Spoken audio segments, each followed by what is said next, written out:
नमस्कार दोस्तों, ये कायाकल्प के सेहत पाठशाला में आपका स्वागत है। ये आपका चैनल, अपना चैनल। यह केवल हेल्थ संबंधी आपका जो भी प्रॉब्लम है उस पर वीडियो देता है।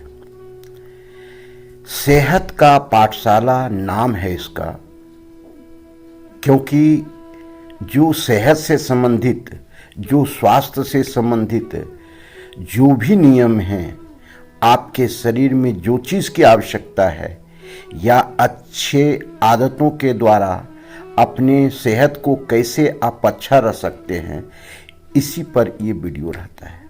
हम शुरू करते हैं। आप स्वस्थ कैसे रहेंगे, इसका यही है। सबसे पहली बात है कि जो भोजन आप करते हैं वह भोजन को पचाने के लिए जठर अग्नि कार्य करता है, क्योंकि जिसका जितना तीव्र जठर अग्नि रहता है वह उतना तेजी से उसका भोजन की पाचन प्रक्रिया पूर्ण होती है। जठर अग्नि जो कार्य करता है सूर्य के किरणों के साथ करता है, अर्थात जिस समय सूर्योदय होता है उस समय से जठर अग्नि तीव्र हो जाती है और सूर्यास्त के पहले पहले जठर अग्नि तीव्र रहती है। उसके बाद पूरी रात्रि जठर अग्नि मंद हो जाती है, अर्थात बहुत नाम मात्र का वो कार्य कर पाती है। तो आप जो भी भोजन करते हैं जठर अग्नि की पाचन प्रक्रिया से ही वह आपके कई प्रकार की एनर्जी में, कई प्रकार के जो है सो सेहत के लिए जो जरूरी है वह उसमें वो परिवर्तित करता है। अगर आप समझें इस फार्मूला को, जो प्राचीन काल से ये फार्मूला चल रहा है, उसको आप समझें तो बहुत स्वस्थ रह सकते हैं, क्योंकि आपके शरीर में यह पूरी प्रणाली सेट किया गया है परमात्मा के द्वारा कि आपका शरीर खुद अपने स्वास्थ्य को अच्छा रह सकता है। अर्थात शरीर के प्रत्येक पार्ट को हीलिंग करने का कार्य आपका शरीर स्वयं कर सकता है। इसमें आप थोड़ा सा अगर आप इनको मदद करते हैं तो यह आपको भरपूर मदद करेगा। वह मदद क्या है, इस पर विश्लेषण करेंगे। देखिए, जो भी एक ऊर्जा कार्य करती है वह उसे प्राण ऊर्जा कहते हैं। जब प्राण ऊर्जा आपके शरीर से निकल जाती है तो आपका शरीर निश्चल हो जाता है, बिल्कुल जो है मिट्टी के समान हो जाता है। अर्थात जीवित रहने के लिए प्राण ऊर्जा बहुत ही आवश्यक है। तो आप प्राण ऊर्जा कैसे आपके शरीर में आपको मदद करती है। एक बार में प्राण ऊर्जा एक ही कार्य करती है। यह बिल्कुल जो सिंसियर होकर के कार्य करती है वह एक कार्य को पूर्ण करती है। जैसे आप जब भोजन करते हैं तो पाचन करने के लिए जो पाचन प्रक्रिया को जठर अग्नि को मदद करती है प्राण ऊर्जा, वह पाचन प्रक्रिया में करती है। तो हम केवल आज जो इस पे लिए हैं यह विषय है कि कैसे आप अपने खान पान से अपने स्वास्थ्य को ठीक रख सकते हैं। देखिए, गुरु परंपरा में पहले क्या होता था, गुरु के द्वारा मौखिक ज्ञान दी जाती है, जिसको हम श्रुति स्मृति अर्थात तो सुनना और स्मृति में लाना, यही ज्ञान की प्रक्रिया थी। ना कोई बोर्ड था, ना कोई बुक्स थे, ना किसी प्रकार का कोई चीज़ जो है लेखनी प्रक्रिया थी। अब समझिए कि यह फिर कैसे प्रारंभ होता था। सुबह 4 बजे से यह गुरुकुल प्रारंभ हो जाता था और जैसे ही अंधेरा हुआ तो गुरुकुल का कार्य समाप्त हो जाता था। अर्थात सूर्य के किरणों के द्वारा ही सारा चीज का संचालन होता था। एक तो ये बात समझें।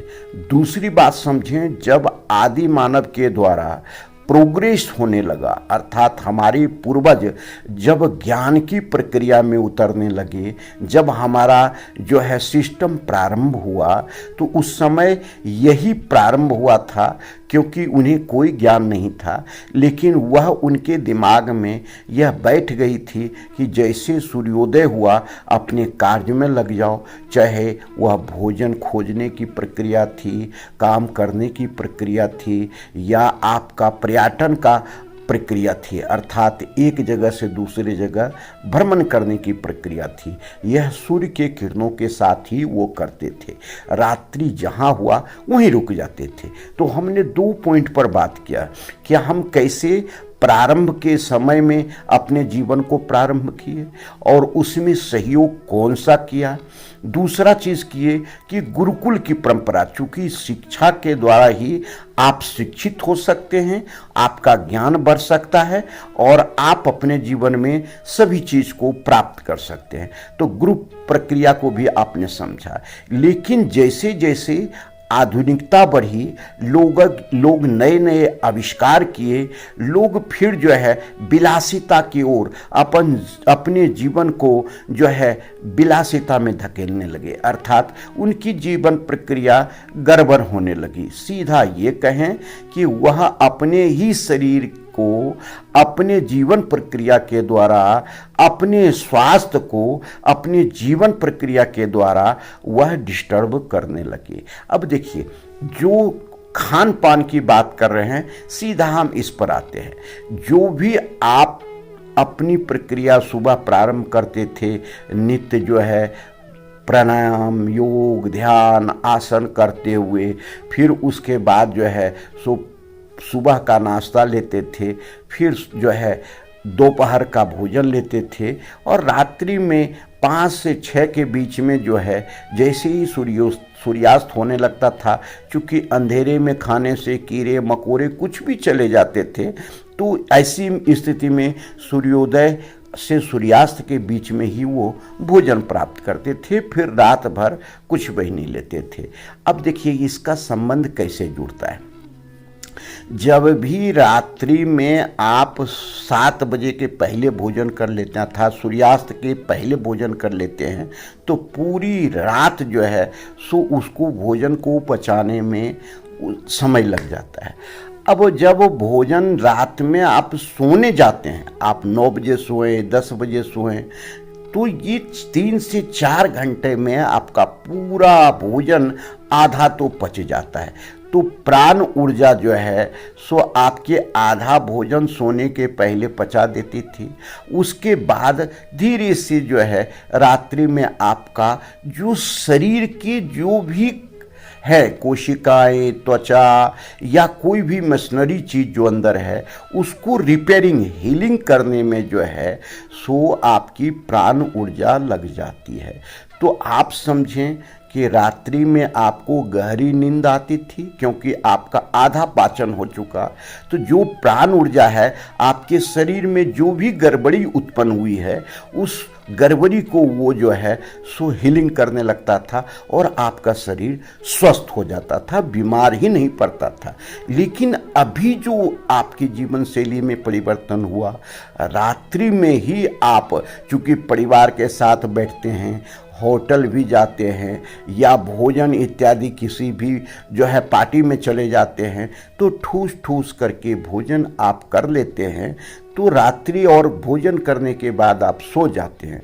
तो जो शरीर की पाचन ऊर्जा है वो पूर्ण रूपेण चूँकि सूर्यास्त हो चुकी है, सूर्य की किरणें के साथ ही उसका संबंध है, तो वह पाचन नहीं हो पाती थी। फिर आपके पेट में, आंत में मैल, गंदगी जम जाती है और वो आपके शरीर को डैमेज करने लगती है। तो ये आप समझ लिए कि कैसे काम करती है। इसमें हम एक उदाहरण देना चाहेंगे कि जितनी भी जैन प्रक्रिया है, बौद्ध प्रक्रिया है, यह इसी पर कार्य करती है कि सूर्यास्त के बाद कोई भोजन नहीं करना है। इसीलिए वह अधिक से अधिक स्वस्थ लोग रहते हैं। तो आप अगर जीवन में स्वस्थ रहना चाहते हैं तो 3 से 4 पॉइंट पर आप ध्यान रखें।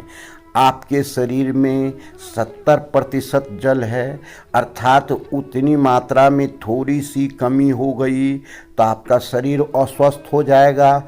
इसका मतलब 70% जल को मेंटेन रखना है, तो इसका मतलब है कि आपको 5 से 6 लीटर, 4 से 6 लीटर के बीच में जल लेना है। दूसरी है कि आपको दिन भर जो भी भोजन नियम से करते हैं तो लेकिन रात्रि में आप भोजन की जो टाइम है वह कहीं भी रहें, आप ऐसी व्यवस्था जमाएं कि आपको सूर्यास्त के पहले भोजन कर लेना है। अब प्रश्न उठता है कि क्या रात्रि में भूख लग जाएगी तो क्या करेंगे? तो होता क्या है, इस चीज़ को समझिए। कोई भी जो हम खाना खाते हैं वह कैलोरी के रूप में, प्रोटीन के रूप में शरीर में जाता है। तो हम चूँकि भूख लगती है तो शरीर में ये कैलोरी जो है, यह कैलोरी जो है, प्रोटीन जो है, यह एनर्जी में कन्वर्ट होता है। तो अर्थात तो शरीर में जो मैकेनिज्म है वह आपके शरीर की आवश्यकता के अनुसार प्रोटीन, आयरन, सोडियम, कैल्शियम, ये सारे चीज़, कार्बोहाइड्रेट अर्थात एनर्जी, ये आपके शरीर को देता है। तो जब बाहर से आप नहीं लेंगे रात्रि में तो क्या होगा कि आप जो है, जो शरीर में जमा है, चाहे वह प्रोटीन आपका कहीं पड़ा हुआ है, फैट आपका कहीं पड़ा हुआ है, आपका जो है अंदर चर्बी कहीं पड़ा हुआ है, मशीन अर्थात अंदर जो आपकी शरीर की मैकेनिज्म है वह उसको यूज करने लगता है, अर्थात उसका उपयोग करने लगता है, एनर्जी में कन्वर्ट करने लगता है। तो ये इस प्रकार से आपकी चर्बी खत्म हो गई, शरीर में जो एक्स्ट्रा पड़ा हुआ है, जो फैट में बदल जाता है, वो खत्म हो गया। तो ये सारे सिस्टम को समझें। अगर ये 1 महीने तक भी आपने मेंटेन कर लिए केवल इसको, और दूसरा सबसे ज़रूरी है कि भोजन में कुछ चीज़ का आपको त्याग कर देना है। जैसे मैदा, जितना भी बारीक पिसा हुआ चीज़ है वह आपके आंत में चिपक जाता है और महीनों नहीं निकल पाता है। आप समझ लीजिए कि घर में कोई चीज़ अगर आपका बहुत दिन से रखा हुआ है, सड़ जाता है तो कितनी बदबू आने लगती है। तो वो वही स्थिति, और बदबू के बाद कीटाणु पैदा करता है। फिर आपके शरीर इतने अस्वस्थ हो जाते हैं कि वह कैंसर तक में बदल जाता है। तो इस चीज़ को समझे कि फाइबर का चीज़ ले। फाइबर क्या क्या चीज़ में है, इस चीज़ को समझना है। फाइबर जो है वह जितने भी हरी सब्जी है, हरे सलाद है, जो अंकुरित अन्न है या मोटा अनाज जो है, ये सब में फाइबर है। तो आपको कुछ चीज़ों से बचना है। सफ़ेद 4 चीज़ को ध्यान रखें। जो आपको सफ़ेद नमक है बिल्कुल कम मात्रा में लें, शक्कर है नहीं के मात्रा में लें, आपका मैदा है नहीं के मात्रा में लें, और ऐसे चीज़ जो कि आपके फैट को बढ़ाता है वह आप सफ़ेद चीज़ में, जैसे अधिक आप जो है सो पनीर खा रहे हैं, कई प्रकार की चीज़ हैं, वह सब चीज़ आप नहीं लें। तो अब लेने में क्या क्या चीज़ है, तो फाइबर का हमने बोला उपयोग करना है। फाइबर जैसे सलाद हो गया, फल हो गया, अंकुरित अनाज हो गया, ड्राई फ्रूट्स हो गए, ये सारी चीज़ आपको मेंटेन करेगा फाइबर को। और जो मेंटेन करने वाला चीज़ है, मोटा दर्रा हुआ अनाज जो है जिसमें चोकर इत्यादि होता है, बारीक मोटी रोटी सिझा करके खाएं, बहुत अच्छा मोटे अनाज का, ये बहुत अच्छा आपको लाभ देगा। अब आता है कि हम लास्ट में कुछ पॉइंट पर ध्यान दे रहे हैं कि आपके शरीर की जो बनावट है उसके अनुसार आपके शरीर में कुछ जो है सो मशीनरी दिया गया है परमात्मा के द्वारा, वह सब चीज़ को मेंटेन करता है। इसको हम हीलिंग प्रक्रिया कहते हैं। तो रात में जब आप गहरी नींद लेते हैं, समय से सोना और समय से उठना, इसका मतलब है कि वो गहरी नींद में आपकी पूरी, चूंकि पाचन प्रक्रिया में अब आपकी प्राण ऊर्जा कार्य नहीं कर रही है, आपके शरीर के हीलिंग में कार्य कर रही है, तो आपके पूरे शरीर की जितनी बीमारियां हैं उसको वो हीलिंग कर लेता है। तो ऐसी स्थिति में आप समझें कि यह सेहत के पाठशाला में बहुत सारी ऐसी जानकारियाँ जो आप तक हम पहुँचाते हैं, यह बहुत इम्पॉर्टेंट है। बहुत रिसर्च के बाद, बहुत लोगों से कंसल्ट करने के बाद इसको इस वीडियो में ब्रॉडकास्ट किया जाता है। धन्यवाद।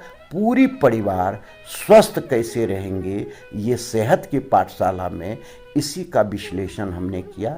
अगर आपको रोचक लगा, अच्छा लगा, तो कमेंट में जा कर के कर सकते हैं और इससे अच्छी जानकारी आपको हम देंगे। धन्यवाद।